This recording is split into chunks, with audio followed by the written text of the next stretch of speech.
세미나를 시작하도록 하겠습니다. 세미나는 대략 1시간 반에서 2시간 정도 생각을 하고 있어요. 먼저 제 인사부터 드릴게요. 저는 얼마 전까지만 해도 여기 수원지점에서 디지털 드로잉 강사로 수업을 했었고요.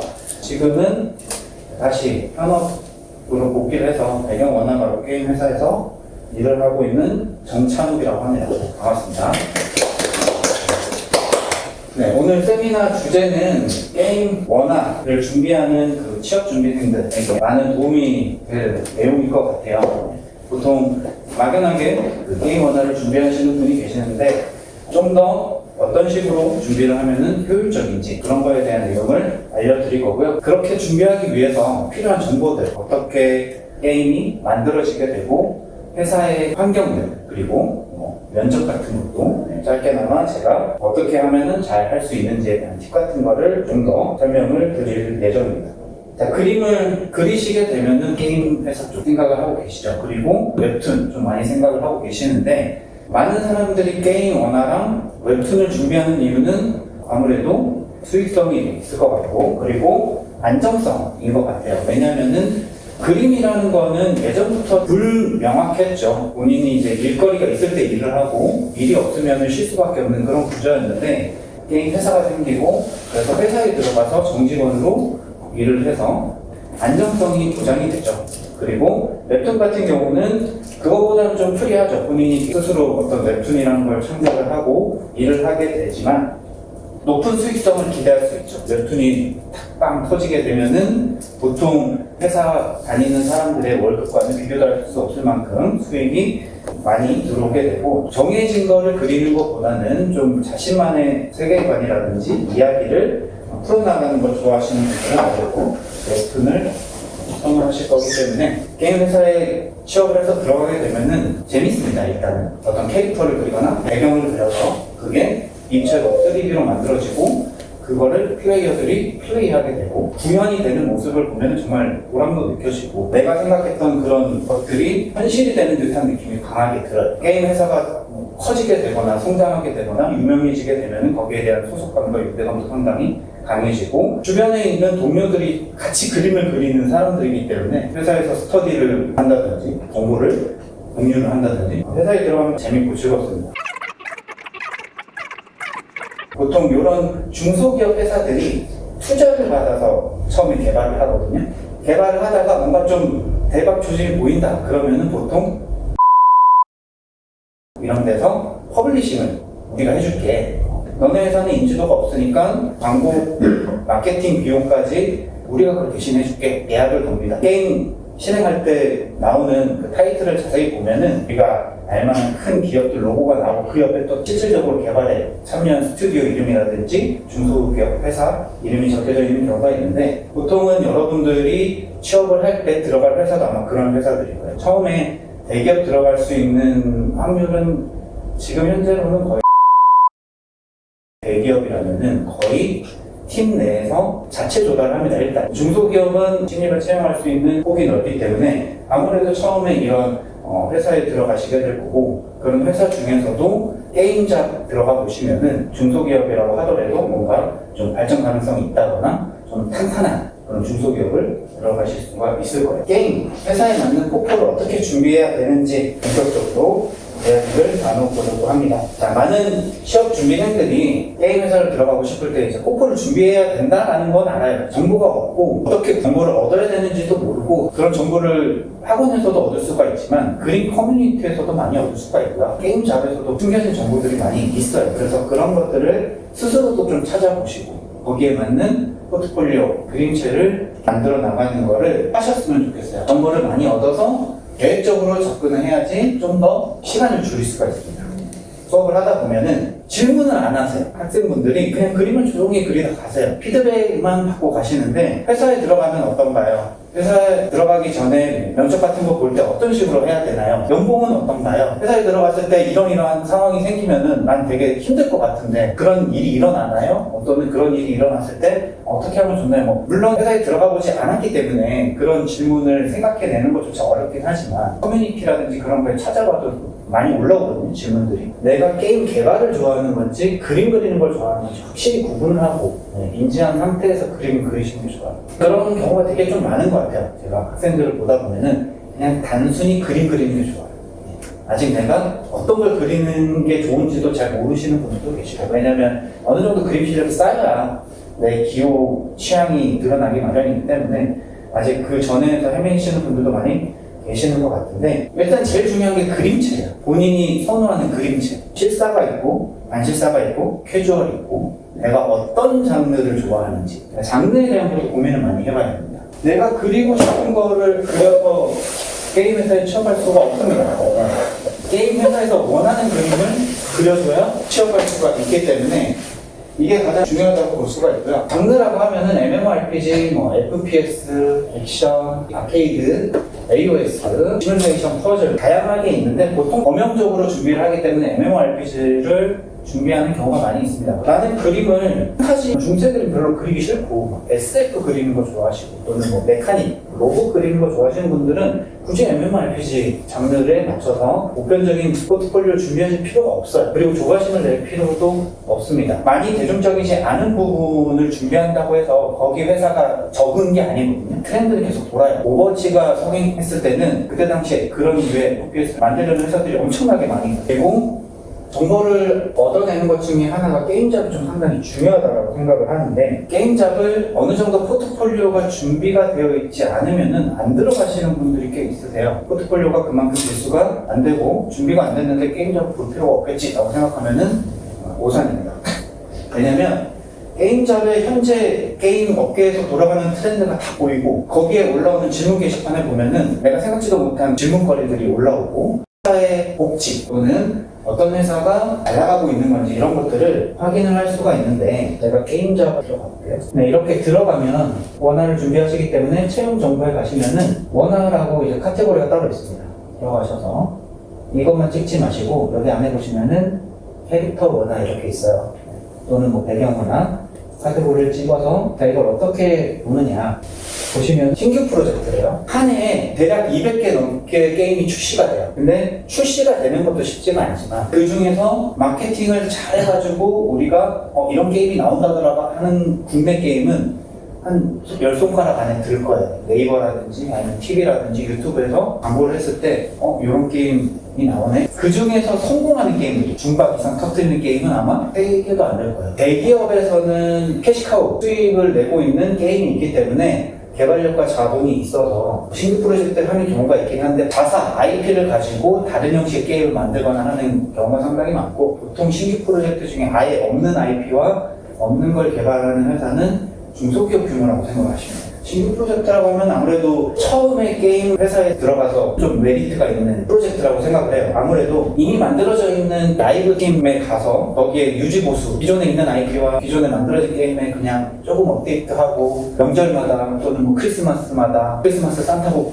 그리고 이러는 것보다는 신규 프로젝트에 가가지고 새로운 컨셉과 새로운 세계관에 막 기획을 받아서 멋진 캐릭터를 만들고 이런 거에 메리트를 느끼기 때문에 처음에는 신규 프로젝트를 개발하는 회사에 많이 가시게 될 텐데, 이런 거 되게 중요하죠. 신규 프로젝트라고 적혀져 있는지 없는지 들어가 보면 이미지를 통해서 어떤 그림풍, 색감, 캐주얼인지 실사인지 장르 이런 거를 알 수가 있겠죠. 판타지풍의 복식과 디자인의 색감이 능숙하신 3년 이상의 경력자. 3년 이상의 경력자라고 하면 선뜻 클릭하기가 좀 그렇겠죠. 하세요. 신입이어도 하세요. 시니어급까지는 진짜 너가 거들떠 보지도 않는데 3년 이상이라고 해도 신입인데 괜찮다 이러면은 뽑는 경우가 있거든요. 한 번쯤 넣어보셔도 된다. 다양한 컨셉 캐릭터 디자인 경험이 있으신 분, 여기에 숨겨진 정보가 뭐냐면 컨셉이 다양하다는 거예요. 세계관이 다양한 게임을 만들고 있다는 거예요. 한 게임 안에 다양한 컨셉의 맵이 존재하고 있고 그런 걸 만들고 있으니까 그런 다양한 컨셉의 캐릭터 디자인 경험이 있으신 분 뽑는 그런 공고입니다. 팀워크 커뮤니케이션 능력이 원활하신 분, 이거 왜 적어놨을까요? 팀워크 커뮤니케이션 능력이 원활하지 않는 분이 있었기 때문에 적은 거예요. 회사에서 그런 걸로 문제가 있었기 때문에 이렇게 적어놓는 거예요. 그러니까 이런 환경까지 알 수 있어요. 이런 걸 보시면은. 그리고 위치 중요하죠. 직장은 무조건 가까운 게 좋은 것 같아요. 컨셉 아티스트. 이런 거는 기존에 있는 IP가 있기 때문에 들어가시게 되면은 뭐 새로운 캐릭터를 그리거나 하는 일이 거의 없어요. 복장, 의복, 아이템 이런 거에 대한 업데이트가 상당히 많죠. 드로잉 및 디자인 기본기가 탄탄한 분, 이거 당연한 소리 같은데 이게 의미하는 바가 뭐냐면 스케치, 드로잉 이게 강조된 그림이 많이 회사에서 그려진다라는 거고 디자인적인 일이 많이 이루어진다라는 거예요. 신규 프로젝트가 아니다 보니까 옷을 많이 쳐낼 거거든요. 색감 표현이 다채롭고 뭐 캐주얼한 풍이다 보니까 색감에 대한 얘기가 나와 있죠. 디자인 센스, 디자인 두 번 강조가 됐어요. 디자인 할 일이 많다라는 겁니다. 캐릭터 원화가 분들은 생각보다 게임 개발하다 보면은 옷을 엄청 많이 그려요. 디자인에 대한 얘기가 두 번 나와 있고 세 번 나와 있네요. 의상 가복 구조에 대한 얘기가 있는 것, 3D 모델링을 위한 컨셉 아트가 얘기가 있으십니다. 3D 모델링으로 구현이 돼야 되기 때문에 거기에 맞는 그림을 그려야 됩니다. 어깨 각주를 그렸는데 팔을 들었는데 어깨 각주가 얼굴을 뚫는다 뭐 이러면 안 되겠죠. 전작에 대한 이해와 애정이 넘치시는 분, 어떤 회사 같은 경우는 레벨 같은 것도 물어봅니다. 만약에 자사 게임이 있는데 그 게임을 얼마나 했는지 레벨은 어떻게 되는지 이런 것도 물어봐요. 그 게임을 전혀 하지 않았는데 그 회사에 면접 제의가 들어왔어요. 연락이 와요. 모르는 전화번호가 오는데 취업 지원을 하고 있는 시기에는 모르는 전화 열심히 받아야 됩니다. 게임장에서 보고 연락이 들었는데요, 면접을 하고 싶은데 날짜가 언제가 좋으세요? 이렇게 물어봐요. 그럼 그때부터 그 게임을 열심히 해야 돼요. 진짜 열심히 해야 돼요. 유니티 엔진 경험이 있으신 분, 유니티네요. 유니티와 얼리언 엔진 두 가지가 있고, 특정 회사들 같은 경우는 자체 엔진으로 개발하는 분이 있는데, 엔진에 대해서 간단하게 설명을 드리자면은 우리가 소스를 전부 다 만들어서 마지막에 물리 엔진이라고 하는 곳에 넣어요. 거기에서 프로그래머 분들이 게임을 할 수 있게끔, 만약에 유저가 어느 장소에 갔을 때 퀘스트가 발동이 됩니다. 뭐 이런 거를 프로그래밍을 하거든요. 물리 엔진이라고 하는 것은 기본적인 그 물리 작용을 할 수 있는 물리값이 들어있는 환경이 엔진이라고 생각을 하시면 돼요. 예를 들어서 물건이 떨어졌을 때 중력 가속도 값이 기본적으로 그 엔진에 적용이 되어 있어가지고 물건이 떨어지게 되면 이렇게 된다. 기본적인 환경이라고 생각을 하시면 돼요. 그 엔진 중에 이제 유명한 게 두 가지가 있는 게 얼리얼 엔진과 유니티 엔진이 있는데, 이제 자체 개발 엔진은 제외를 하고 얘기를 할게요. 왜냐하면 그 두 개를 가장 많이 사용을 하고 있으니까. 엔진의 성향에 따라서도 본인이 준비해야 되는 그림체와 장르에도 생각을 해봐야 된다. 요즘에는 얼리언 엔진이 너무나도 많이 발전되어 있습니다. 뭐 그래픽 이슈에 관련된 유튜브 영상을 보다 보면은 현실, 리얼리즘에 관련된 부분은 다 얼리언 엔진이에요. 계속해서 업데이트가 되고 있고, 그래픽 기술이 계속 발전함에 따라 거기에 엔진도 최적화시켜서 만들고 있기 때문에 실사적인 얼리언 엔진에서 개발을 많이 합니다. 유니티는 엔진 특성상 좀 캐주얼 게임을 만드는데 적합하게 되어 있어요. 그래서 엔진도 상당히 중요합니다. 게임잡 온라인 입사 지원인데, 게임잡의 포트폴리오를 잘 업로드 해놓으면은 클릭만 하는 걸로 입사 지원이 가능하고, 대기업 같은 경우에는 본사 홈페이지에 직접 들어와서 해야 되는 경우도 많이 있고요. 그리고 이메일로 보내야 되는 경우도 있는데 거기에 맞춰서 포트폴리오를 다 각각 준비해 보세요. 그리고 이렇게 쭉 보다 보면은 어떤 게임을 많이 만들고 있는지가 좀 나와요. 우리나라 게임 시장이 한동안은 너무나도 대중적으로 잘 팔리는 그런 IP와 그림체, 아트 그런 것들을 선호했어요. 뭐 밝고 아기자기하고 캐주얼하고 무난한. 왜냐면 그걸 해야 실패를 하지 않기 때문에. 근데 저런 좀 매니아틱한 거 대기업의 시도가 있어야 그게 이제 성공을 하게 되면은 중소기업에서 개발할 때 그런 거 시도를 하고 장르의 확장성이 일어나기 때문에 좋은 것 같다라고 말씀드리고 싶은 거고요. 네, 하지만 요즘 게임 트렌드 보면은 꼭 RPG라고 해서 성공하는 것도 아니고 매니아틱한 게임이라고 해서 성공하지 않는 것도 아니고, 장르를 준비할 수 있는 범용적인 크기가 상당히 넓어지고 있는 걸 요즘 느끼고 있긴 합니다. 한국인들이 좋아하는 이 3대장을 좀 알아줬으면 좋겠어요. 일단 RPG 좋아하죠. 그림체와 실사, 반실사 이런 걸 떠나서 RPG는 계속해서 인기가 많았었고, FPS 좋아하죠. FPS도 꾸준히 인기가 많았었고, 이 총질을 다 좋아하는 것 같아요, 한국 사람들. 그리고 대전, 전략심. 스타크래프트부터 종류가 여러 가지 있는 것 같아요. 스타크래프트는 뭐 이제 민속놀이고, LOL은 뭐 여전히 PC방 가면은 엄청나게 많이 하고 계시고, 또 이제 콘솔 쪽으로 넘어가면 뭐 철권, 딱 요 3대장은 항상 인기가 많은 것 같기 때문에 이런 장르 쪽에 준비해주면 좋을 것 같아요. 아까 그 엔진에 대해서도 얘기를 했는데, 플랫폼이 또 상당히 중요해요. 요즘은 멀티 플랫폼이긴 하지만 아직까지도 멀티 플랫폼을 준비한다는 것 자체가 어려워요. 많은 중소기업 회사들이 아직까지는 단일 플랫폼으로 개발을 하고 있는 중이고요. 이 플랫폼의 중요도는 뭐냐면, 모바일 같은 경우는 모바일로 구현할 수 있는 기능적인 스펙이 한계가 있잖아요. 컴퓨터보다는 아무래도 스펙이 딸리기 때문에 고사양의 게임을 만들기가 쉽지가 않아요. 고사양의 게임을 만들 수 없다라는 건 원화가한테 무슨 의미냐면은 한계가 있어요. 그림을 그리는.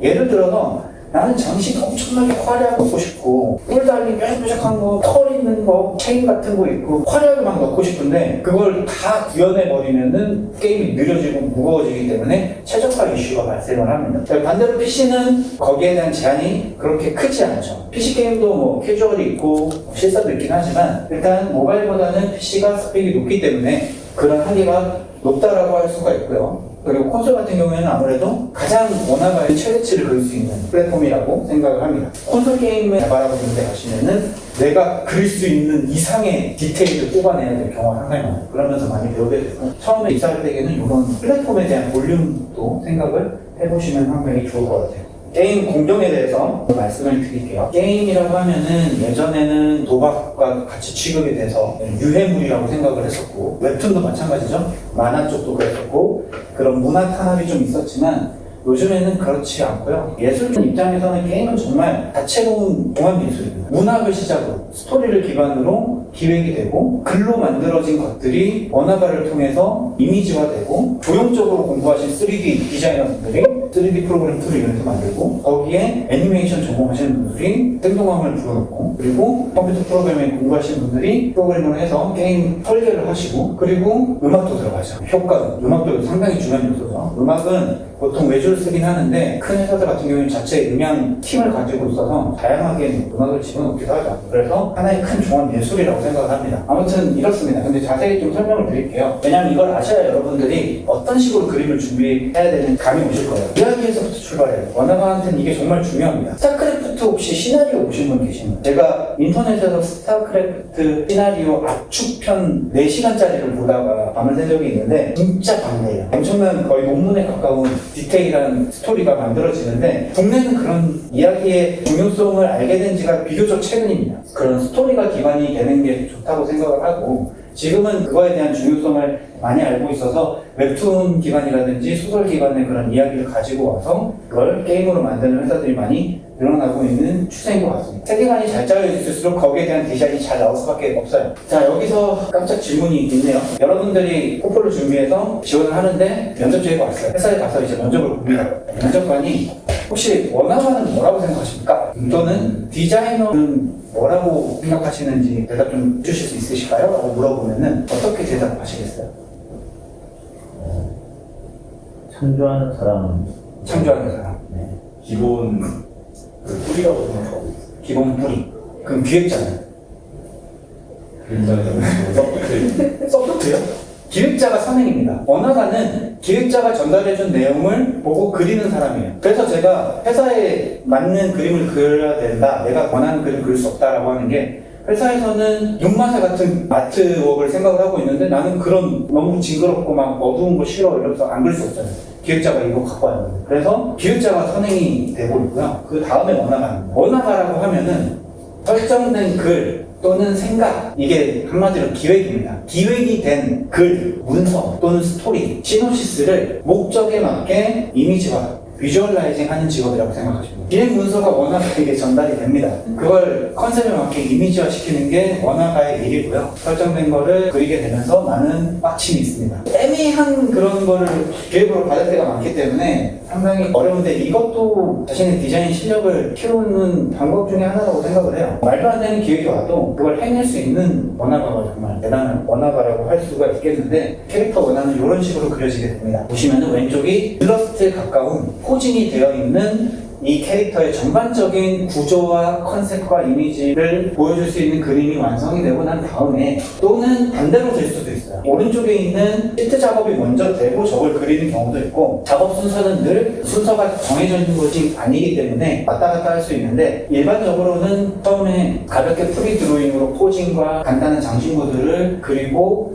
나서 이게 컨펌이 되고 나면은 디테일 디자인을 발전을 시켜서 그림을 완성을 하게 되고 이거를 3D 작업자들이 만들 수 있게 앞, 옆, 뒤 시트를 만들게 됩니다. 오른쪽에 그림을 봤을 때 구조적인 부분을 보여주려고 하는 거기 때문에 3D 작업자들을 위한 그림이기 때문에 디테일이 높진 않지만 구조적으로 그려줘야 되고, 팔을 잘랐을 때 옆구리에 보이는 이상 디자인이라든지 또 망토에 의해서 가려지는 부분을 망토를 떼고 그림을 그려준다라든지 원화 시트를 이렇게 하게 되고, 그리고 재질 중요해요. 여러분들 재질에 대해서는 생각을 안 하시는 분들이 많이 계세요. 금속 부분 정도는 생각을 해요. 이 천 부분이 실크와 같은 천인지, 겉이 린넨과 같은 그런 천인지, 무기를 그릴 때 금속 부분인지 가죽이 덧대져 있는 부분인지 재질을 명확하게 하지 않으면 반드시 3D 캐릭터 모델링 분이 원하한테 물어보세요. 캐릭터에 다 재질을 구현을 해놔야 되기 때문에 재질을 그림으로 표현하거나 텍스처를 가지고 와서 첨부해가지고 이쪽 재질을 이뤘습니다. 구조가 사진처럼 비슷합니다. 뭐 이런 식으로 여러분들이 포트폴리오로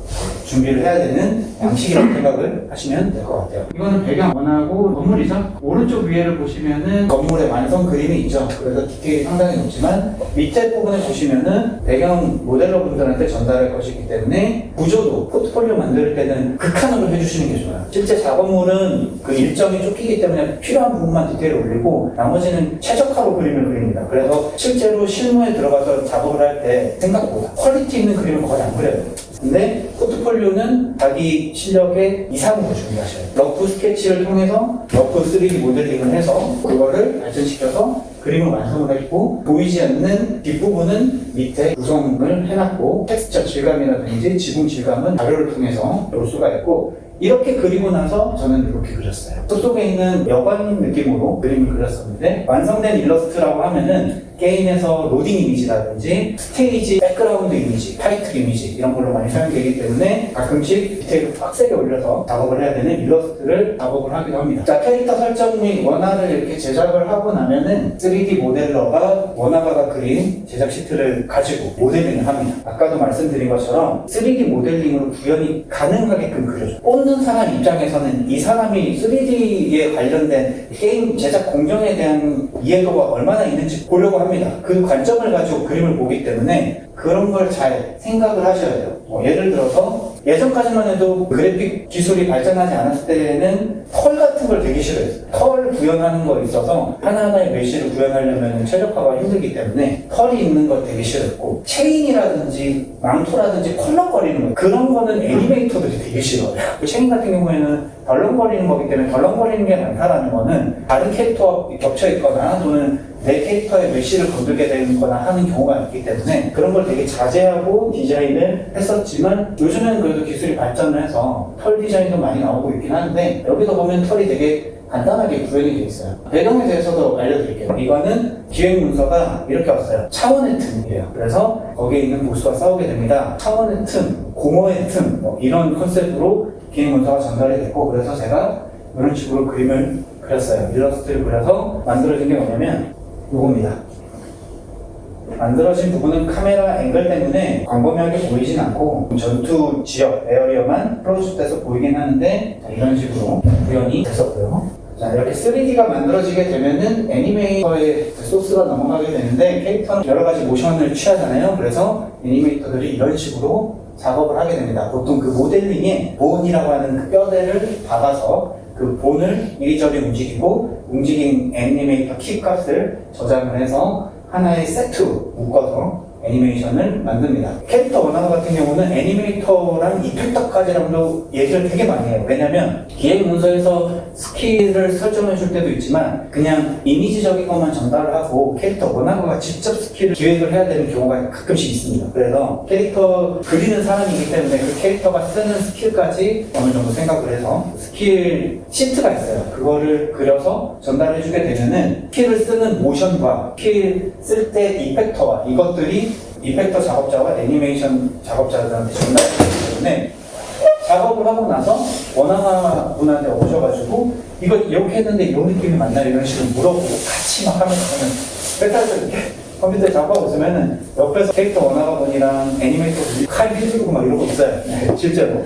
그러면은 놀라시면 안 됩니다. 이런 식으로 애니메이팅이 작업이 되고, 이펙트죠. 애니메이터가 작업이 되면 거기에 저는 이펙트를 넣습니다. 캐릭터는 보통 스킬이죠. 그리고 배경 같은 경우에는 오른쪽에 보시는 것처럼 퍼라든지 연기, 광원들 있죠. 밤이 됐을 때 반짝이는 조명들 그런 것들이 이펙트로 되고 그럼 애니메이팅은 배경이 안 들어가느냐? 들어갑니다. 깃발이 펄럭인다든지 제 그림에서 보시면은 이렇게 그림으로 돌이라든지 어떤 기둥들이 휘몰아치는 듯한 느낌이 들잖아요. 그래서 아까 영상에서도 잠깐 나왔지만 애니메이팅을 돌에 하나하나씩 줘가지고 돌아가는 특정 배경에서는 애니메이팅이 들어가기도 합니다. 이렇게 다 만들어져요. 그런 소스들이 이제 다 프로그래밍 팀으로 넘어갑니다. 그러면 프로그래밍 팀에서 엔진에 넣어서 프로그래밍에서 구현이 되는 거죠. 한 대를 받았을 때 이만큼 깎이는 거를 프로그래밍으로 구현을 하고 어느 자리 갔을 때 퀘스트가 마련이 되고 어떤 조건을 달성했을 때 퀘스트가 완료가 된다라는 거는 다 프로그래밍 코딩이기 때문에 이런 거를 다 짜서 서버에 올립니다. 빌드라고 하는 그 하나의 마무리된 것들을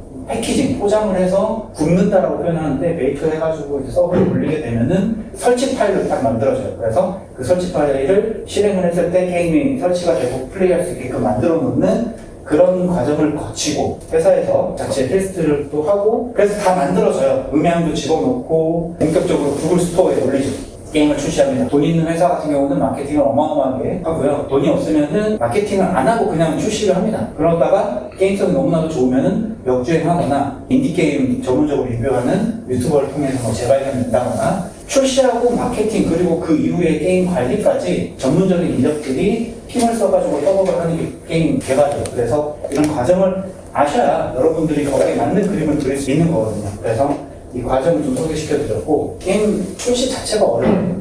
왜 어렵냐면 회사에서는 정말 별의별 이유로 게임 출시가 무산되는 경우가 상당히 많이 있습니다. 단순히 투자 받는 게 끊겨서 중간 점검을 해요. 투자자들이 게임이 어떻게 만들어졌는지 중간 점검을 하는데 거기에 기대에 못 미치거나 계약한 조건에 이행하지 못할 경우에는 계약이 취소가 되면서 투자금을 회수해 갑니다. 그러면은 자금 여력이 없기 때문에 당연히 회사는 문을 닫고 개발을 종료할 수밖에 없고 팀 단위로 그냥 갑자기 나가버린다고. 사내에서 다툼이 일어난다고 한 독재자에 의해서 게임 컨셉이 계속 바뀌고 사소한 이슈 하나 때문에 게임 방향이 완전 바뀔 수가 있거든요. 여러 가지 이슈 때문에 게임이 엎어지고 다시 만들어지고 그러는 경우가 많아서 출시하는 게 상당히 어렵습니다. 거기에서 성공한다는 건 거의 진짜 너무 하늘의 별따기입니다. 근데 그 성공하는 게임 개발을 하고 있다면 여러분들은 정말 대단한 운을 가지고 있으신 거라고 생각을 하시면 될 것 같아요. 제가 계속해서 제한된 설정, 제한된 환경에 대해서 얘기를 했는데 제한된 환경에서 디자인을 하는 것 자체가 대단한 거예요. 그리고 그걸 할 줄 알아야 디자이너로서 고급 디자인을 할 수 있다고 생각하는데 요리에 비교를 하자면 이런 거예요. 내가 가질 수 있는 식자재를 다 가지고 있는 상태에서 요리를 하는 것과 자재가 몇 개 없는데 요리를 하는 것과의 차이예요. 자재가 몇 개 없음에도 훌륭한 요리를 하는 요리사와 자재를 다 갖고 있는데 훌륭한 요리를 하는 요리사와는 객관적으로 봤을 때에도 제한이 되어 있는데도 잘하는 요리사가 어딜 가도 잘하겠죠. 재료를 다 갖고 있는 데는 잘했는데 재료가 없으면 못하는 요리사를 선호하진 않겠죠. 원화가도 마찬가지입니다. 디자인을 할 때 갑옷 화려하게 그냥 다 집어넣고 펄럭이게 망토 다 넣고 화려하게 할 수 있어요. 근데 캐주얼 게임을 봤는데 다 제한이 돼 있어요. 화려하게 문양 같은 거 집어넣으면 이거 좀 단순하게 해주세요. 근데 단순한데 이쁘게 해주세요. 그러면 이제 덩어리감, 양감이 되게 중요하거든요. 실루엣적인 거. 그래서 그림을 그릴 때 실루엣을 중요하게 생각해야 되고 양감을 잘 표현을 할 수 있는 디자이너가 그런 환경에서도 디자인을 잘 할 수가 있거든요. 요즘 그림을 보면은 마냥 화려하게 그린 갑옷 디자인 보고 사실 감흥이 안 와요. 그런 그림들이 너무나도 많고 그림을 좀 오랫동안 그리시다 보면은 그런 부분을 깨야 될 순간이 분명히 옵니다. 캐주얼이든 실사든 배경이든 캐릭터든 그림은 다 연관이 돼 있어요. 벽에 부딪힐 때 내가 항상 신경을 쓰고 있었던 의상 디자인, 캐릭터에 관련된 게 아니라 너무 안 돼. 오늘은 그냥 배경이나 그려볼까? 배경 그리도 갑자기 이게 탁 깨지는 경우가 있어요. 항상 그림은 다각도에서 봐야 되고 다양한 그림체와 다양한 환경에서 그림을 그리다 보면 시간이 많이 듭니다. 그것만 선호해서 그것만 그리다 보면 결국에는 기초적인 한계에 부딪히게 되고 거기를 뛰어넘지 못해서 게임 회사에 취업을 하고 2, 3년 차까지 다니셨는데도 이 길은 내 길이 아닌가 보다 하고 퇴직하시고 다른 길로 가시는 분들도 꽤 많이 봤거든요. 항상 내가 못하는 부분에 답이 있어요. 내 그림에서 취약한 부분 그거를 끌어올리려고 하다 보면은 벽이 깨지는 경우가 많고 실력을 올릴 때 계단식으로 올라가고요. 그리고 다방면으로 조금씩 그래프 올라가듯이 올라가게 되어 있어요. 디자인의 첫 번째 목적은 정보 전달이에요. 얘가 뭐 하는 사람인지. 그리고 나서 아름다움을 추구를 하는 거지. 정보 전달부터가 안 돼. 컨셉이 모호한 디자인을 그리면은 그거는 좀 기초적인 그림이 안 돼 있는 상태라고 생각을 하시면 됩니다. 그리고 컨셉은 알겠어요. 디자인을 막 해놨는데 그게 조화롭지 못한 거 있잖아요. 중구난방의 컨셉. 좋은 거는 통일이 되어 있습니다. 어떤 핵심 키워드로 통일이 되어 있고 그게 다 조화를 이루고 있고 과하지 않고 어떠한 키포인트가 딱 있는 그런 디자인이 좋은 디자인이라고 설명을 드릴 수가 있겠고요. 자, 캐릭터 원화가로서 들어가면은 그리는 그림들입니다.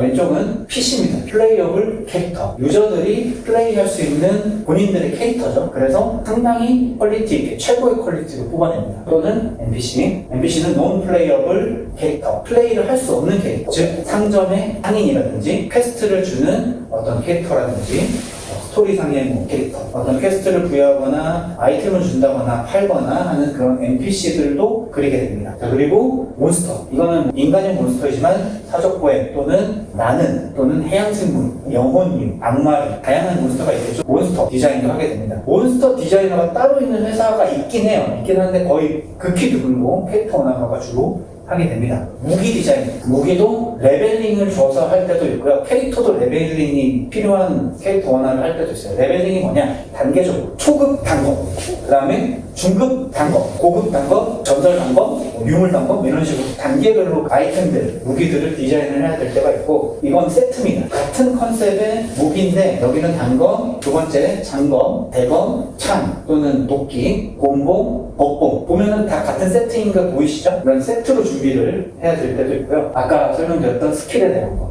캐릭터 원화가가 되게 많이 합니다. 활을 들고 있는 캐릭터를 그렸어요. 그 캐릭터의 설정과 컨셉과 세계관 스토리상 그걸 바탕으로 스킬 기획을 하시면 되고 컨셉과 연관이 되어 있기 때문에 이거는 원화가가 그릴 확률이 높습니다. 포트레이트라고 하는데 초상화라는 뜻을 가지고 있는데 UI에 들어갈 것들 또는 이런 대화창에 들어갈 것들 구글 스토어에 출시가 됐을 때 처음에 보이는 게임 타이틀 아이콘 이런 것도 캐릭터 원화가가 따로 그립니다. 캐릭터 대화 내용이라든지 상태에 따라서 찡그린 표정, 웃고 있는 표정 포트레이트 작업도 하게 됩니다. 그리고 배경 같은 경우는 처음에 들어갔을 때 오브젝트 위주로 합니다. 나무 상자, 기둥, 가로등, 수레 이런 거를 하다가 마을에 있는 하나의 건물이라든지 또는 랜드마크적인 건물, 교회라든지 실내 내부를 시켜요. 실내 내부는 저런 일러스트 느낌으로 그릴 때도 있고 건축에서 쓰는 설계 도면처럼 그릴 때도 있고요.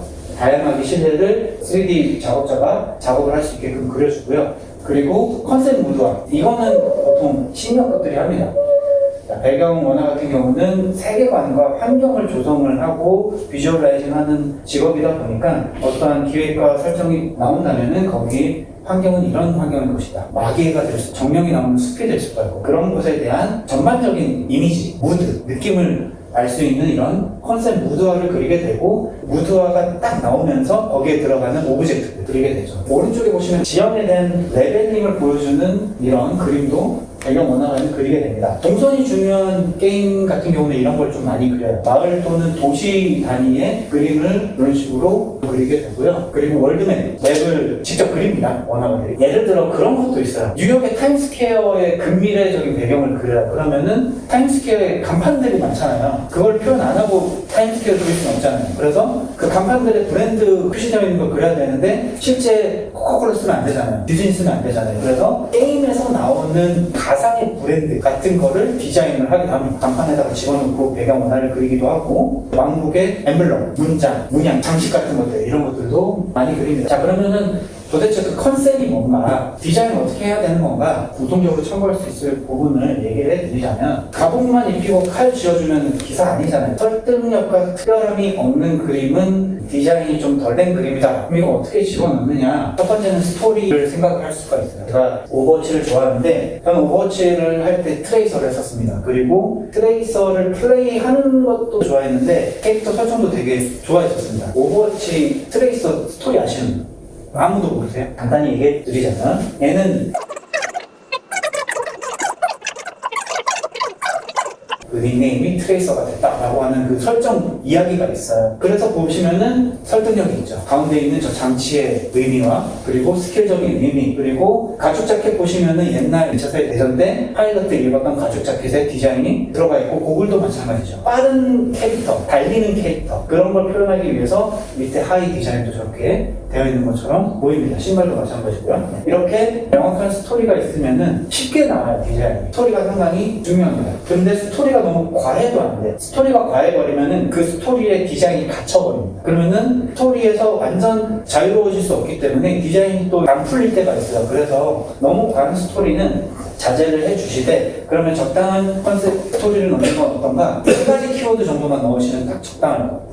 예를 들어서 기사 같은 경우에는 달, 까마귀, 달을 숭배하는 왕국의 기사단이고 늑대 기사단이 있고 까마귀 기사단이 있는데, 얘는 까마귀 기사단이다. 까마귀의 특성 같은 거, 왼쪽 건틀릿에 까마귀 부리와 같은 그런 날카로운 게 박혀있다거나, 또는 달이니까 어둠 속에서 활동하는 듯한 느낌의 그런 색감과 디자인, 이런 게 나오게 되거든요. 한 3가지 정도 키워드를 넣었을 때 발전시켜 나가면은 되게 좋게 나오더라고요. 서큐버스인데 광대 같고 뚱뚱하긴 하고 못생기긴 했는데 매력적으로 보이는 그런 식으로 접근할 수도 있겠죠. 그러면은 남들 똑같은 서큐버스 속에서 뭔가 꼭 할 수 있는 그림을 그릴 수가 있겠죠. 이런 키워드 컨셉을 잘 정해놓고 가시는 게 좋은 것 같아요. 이거는 제가 그렸던 그림 중에 하나인데, 암살자 유령 치타, 그리고 개인적으로 이 포트폴리오를 그리면서 목표가 있었어요. 롤 일러스트처럼 최대한 그려보자. 내가 할 수 있는 극한의 디테일과 퀄리티를 뽑아내보자라는 개인적인 목표여가지고 그림을 그렸고, 그 키워드 3가지로 스토리를 집어넣으면서 디자인을 계속 해나갔고, 그 치타의 특징 같은 경우는 눈 밑에 S자 곡선으로 되어 있는 그 줄무늬가 치타의 특징이거든요. 그런 디자인을 은연중에 많이 넣었어요. 의상이라든지 다양한 부분에 그런 곡선을 많이 활용을 했고, 그리고 점박이도 표범 점박이랑 치타 점박이랑 다르더라고요. 치타 점박이를 위주로 이렇게 집어넣고 신체 일부는 유령화되어 있는 모습을 그려놓는데, 이런 식으로 디자인을 접근을 하시면 상당히 좋을 것 같습니다. 네. 이거는 배경인데 체스, 고대, 잊혀진 3가지 컨셉을 가지고 경기장 느낌의 컨셉 원화를 그렸었습니다. 작업을 하다 보면 여러 가지 제약적인 요소가 있는데, 한 가지 예시를 들어드릴게요. 회사에서 근미래에 하와이를 그려달래요. 근데 물이 구현이 안 돼요. 그래서 물이 그려지지 않은 하와이 컨셉을 그려달래요. 당황했죠, 처음에. 그래서 이렇게 원화를 그렸고, 그렇게 해서 구현이 된 게 이겁니다. 이런 식으로. 디펜스 게임이었어요. 가운데 캐릭터가 머신을 조정할 수 있는 공간이 있고, 그 나머지에 이렇게 배경 같은 경우는 특히 앵글 구도 자체가 제약이 되어 있는 경우가 상당히 많이 있어요. 이 가운데 부분은 어떻게 터치를 할 수가 없습니다. 왜냐면 캐릭터가 여기에 머신을 조정을 해야 되기 때문에 나머지 부분을 그려야 되고, 어찌됐든 해내야 되는 게 원화가의 숙명이다. 그래서 여러분들이 포트폴리오를 준비하시게 되면은 캐릭터 원화가는 플레이어블 캐릭터, 그리고 NPC도 준비를 하셔야 되고, 몬스터 원화도 1-2개 정도 있으셔야 됩니다. 무기, 시트 따로 만드는 것도 있어야 되고, 그렇게 해서 흔히 기사, 마법사, 도적, 궁수 이런 것부터 해서 종족별로 엘프, 드워프 이런 것들을 준비하셔야 되고, NPC도 마찬가지로 중세 보편적인 NPC부터 왕자, 여왕 이런 거 있을 수 있죠. NPC 중에 어떨 때는 플레이어블 캐릭터보다 훨씬 화려하고 멋진 NPC가 있을 수도 있어요. 10종 이상 캐릭터 원화를 준비하셔야 지원을 했을 때 뜻을 연락이 오고요. 그전에도 잘 그려진 그림이 있다면 5-6개 가지고도 취업을 하시는 분이 계시는데, 10개 이상부터는 본격적으로 취업을 지원하시면 될 것 같고, 배경 원화는 6-8종입니다. 오브젝트 시트부터 해서 일러스트, 무드화, 지역 레벨링 원화 한 6-8종 정도부터는 지원을 하시면은 그래도 회사에서 보는 합격의 조건 되게 다양하게 있어요. 생각보다 많은 요소에서 운이 작용을 합니다. 실력은 당연히 기본 베이스로 깔려져 있어야 되는 건 맞는데, 처음에 성별이 왜 요소가 되냐면, 어떤 회사는 특정 성별 때문에 이슈가 일어나서 그 성별을 기피하는 성향의 회사가 있을 수 있어요. 그러면은 당연히 그 특정 성별을 안 뽑게 됩니다. 내가 남자인 이유로 또는 여자인 이유로 안 뽑는 경우가 있습니다. 그리고 이거는 결혼 여부와도 상관이 된 건데, 남자는 결혼한 남자를 선호합니다. 여자는 결혼하지 않고 없는 여자를 선호합니다. 되게 꼰대스러운 이야기가 아니라 이건 그냥 철저히 회사의 입장에서 보는 건데, 결혼을 한 남자를 선호하는 이유는 이 남자는 좀 힘들어도 안 나갈 거기 때문에, 가장이기 때문에 있습니다. 이러면은 더 잘 뽑습니다. 회사에 안 좋은 악재가 겹치거나 또는 뭐 개발이 지연이 된다거나 했을 때 결혼을 안 하는 젊은 사람들은 이직을 쉽게 해요. 그런데 어느 정도 연차가 있고 가족이 있고 아기가 있으면은 이 사람은 좀 이직하기가 힘들기 때문에 회사는 무조건 열정적이고 오래 있을 만한 인재를 원하기 때문에 그런 남자를 선호합니다. 여자는 그럼 왜 싫어하냐? 언제 아기를 낳아서 출산휴가, 육아휴직, 심지어 퇴사를 해야 될 경우가 있어요. 그냥 회사 입장에서 이 사람이 일을 그만두거나 퇴사하게 되면은 또는 쉬게 되면은 회사에서 큰 손실입니다. 그래서 잘 안 뽑으려고 합니다. 그리고 아기가 있어도 별로 안 좋아요. 왜냐면 아기의 사고가 일어나잖아요. 이슈가 일어나면 오늘 뭐 갑자기 아기가 어린이집에서 다쳐가지고 픽업하러 가야 돼요. 갑자기 그런 공백 상태가 일어나기 때문에 회사는 안 좋아하고 그래서 결혼 안 한 여자를 좋아해요. 그런 이유 때문에 성별에 대한 그런 요소가 있고요. 나이도 중요합니다. 뭐 예를 들어서 어린 친구들이 많았는데 그런 어린 친구들이 기성세대와 융합하지 못하는 사건이 일어났거나 그 어린 친구들 때문에 뭔가 안 좋은 일이 일어났을 경우에는 오히려 기피를 하겠죠. 네, 다음에 그 작업자를 뽑을 때 그런 경우도 있고 또는 팀장이 작업자를 뽑는데 그 사람 나이가 많은데 나이 많은 사람도 좀 어려워하는 사람 같은 경우는 어른 경우가 많이 있습니다. 학벌 생각보다 있어요. 조금의 어드밴티지가 있는 걸 저는 느꼈어요. 학벌도 꽤 중요하다고 생각을 하고 그림체 중요하죠. 내가 다양한 그림체를 다 그릴 줄 알아요. 하지만 내 포트폴리오는 실사밖에 없어요. 그러면은 아무리 어필을 해도 캐주얼 회사에서는 뽑진 않습니다. 인성, 면접 때 태도, 인상 이것도 상당히 많이 중요합니다. 질문을 받았는데 정장 입고 가야 돼요. 게임 회사는 정장 입고 가면 마이너스는 아닌데 귀엽게 보여요. 정장 입고 가지 말고 그냥 깔끔하게 입고 세미 정장 캐주얼하게 입고 가도 괜찮아요. 반바지에 스레빠만 안 입고 가면 됩니다. 면접에서 중요한 거는 자신감과 적극성. 요거 두 가지 키워드를 제가 꼽고 싶은데 이걸 좀 잘 기억해 주시면 될 것 같아요. 내가 좀 주눅이 들고 있는 부분이 있긴 하지만 압박 면접을 하고 있지만 나 여기서 정말 가고 싶고 잘할 자신이 있어요 라고 보여주는 거예요. 곤란한 질문을 했어요. 자세히 모르겠습니다. 하지만 제가 그런 모르는 상황이 있을 경우에 회사에 들어가게 된다면 개인적으로 공부를 해서 거기에 대해서 문제를 해결해 나가려고 노력을 할 것입니다. 의지를 보여주시면은 오히려 그렇게 압박 면접으로 마이너스가 될 뻔한 상황이 좋게 만들어지기도 하거든요. 그런 면접 요령도 있어야 되는데 그거의 바탕은 저는 자신감과 적극성이라고 생각을 해요.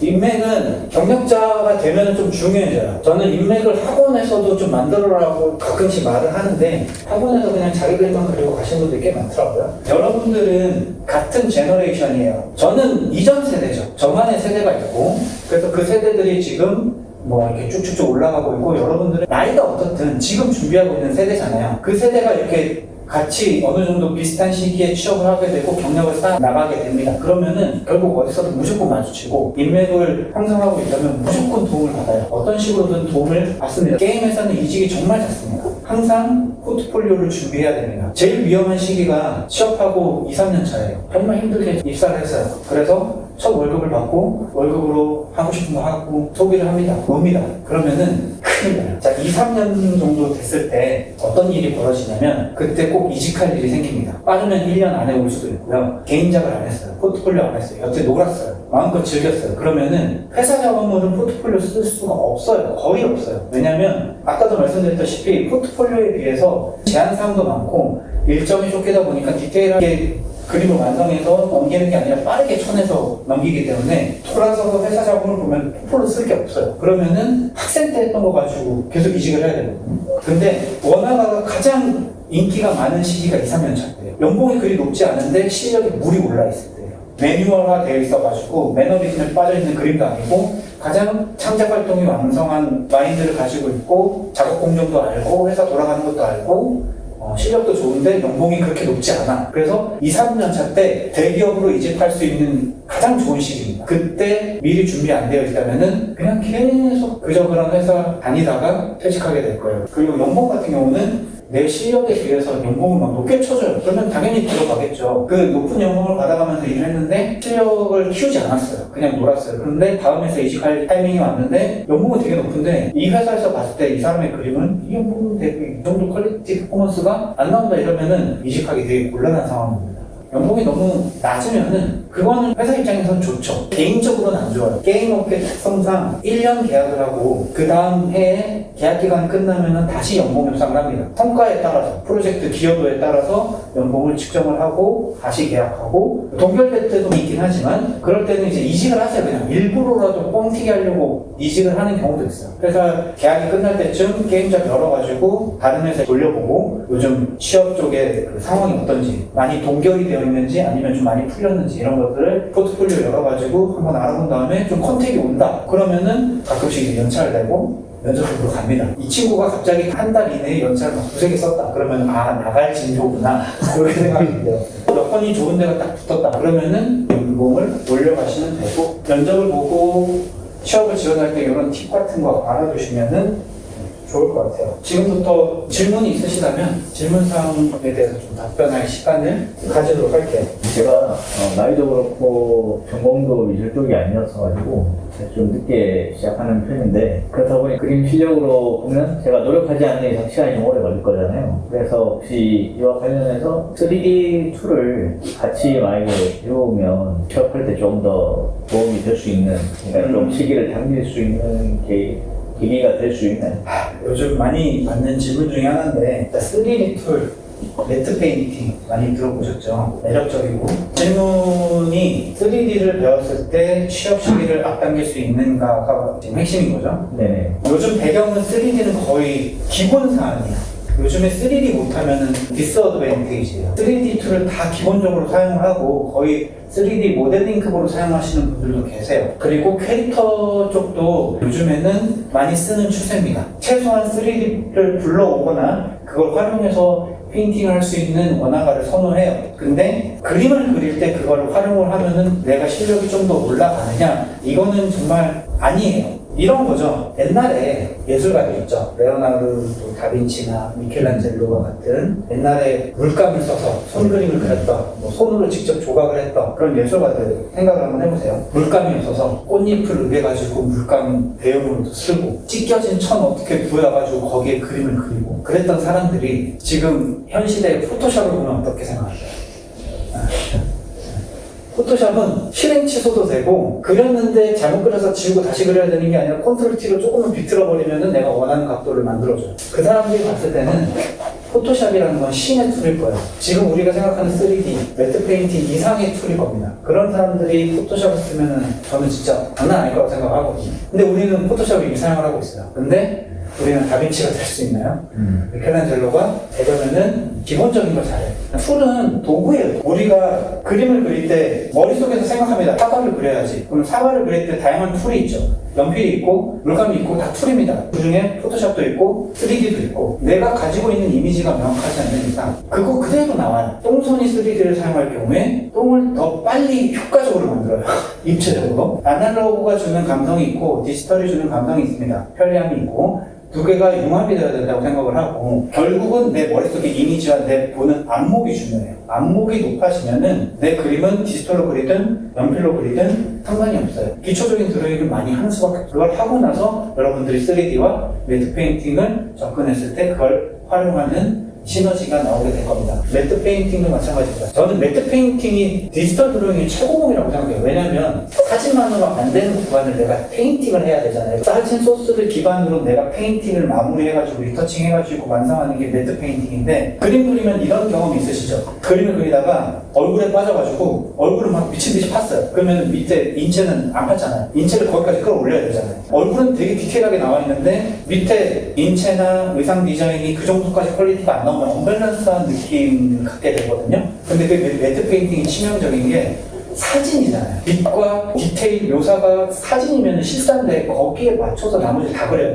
매트 페인팅은 어설프게 쓰면은 조화도 깨지고 완성도 안 되고 이거를 이쪽 묘사하다 저쪽 묘사하다가 나중에 수습 어떻게 할지 몰라서 망하는 그림이 되게 많아요. 하지만 시도는 많이 해보세요. 왜냐면 실패를 많이 해야 여러분들 실력이 늘어요. 회사에서 네. 작업을 하다 보면 시트나 프랍이나 이제 무드 같은 거 보는데 칠에 한 장씩 넣어야 되나요? 제가 전공이 사업 쪽을 준비하는데 배경 원화 쪽으로 포트폴리오를 제작을 한다고 했을 때 그냥 캔버스로 저장 것도 올려도 상관은 없나요? 학원에서 한 매트 페인팅 관련해서 수업도 따로 하나요? 만약에 버그가 발견돼서 그걸 처리할 때 그 전체 팀이 다 돌아가나요? 아니면 그 일부 요즘 같은 상황에 취업난이라고도 하죠. 매년 그래왔어요. 그때도 그래왔고 지금도 그렇고 늘 더 힘들대요. 힘들다고 하더라도 이건 분명히 있습니다.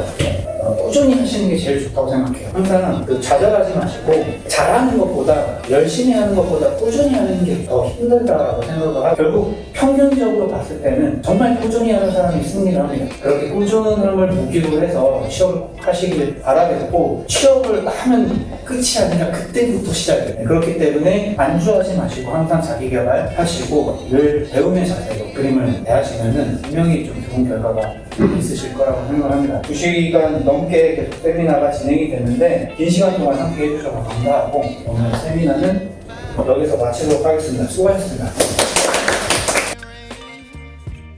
Some kind of butterfly.